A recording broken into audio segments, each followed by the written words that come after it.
Sylvia Del Villard was born in San Juan, Puerto Rico in 1928. She was an actress, a dancer, and an Afro-Puerto Rican activist who embraced her heritage with great conviction.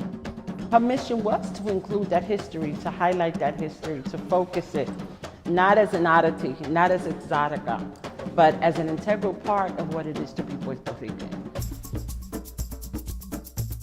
She used poetry and dance, and it wasn't really what we know as bomba. She used those Afro-Puerto Rican rhythms to do her performances.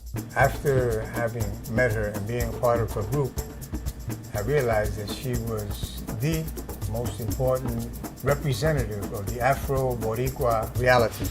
During a time when most chose to embrace their Eurocentric background and cast aside their deep African roots, Sylvia Del Villard identified with it and sought it out. In Puerto Rico, racism existed just as it exists in the mainland United States, because we have to understand that Puerto Rico is still a colony of the United States. Sylvia's dance choreography was focused on African traditions, tracing them from the continent to the Caribbean and specifically to Puerto Rico.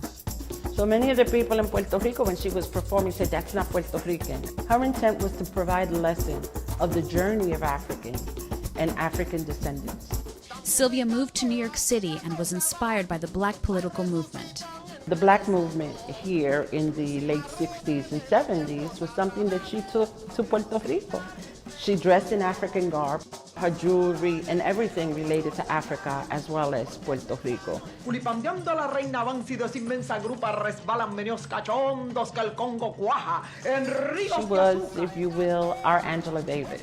She very much identified with Black movements and activism across the world, and she took it to Puerto Rico. Sylvia studied sociology and anthropology at Fisk University in Tennessee.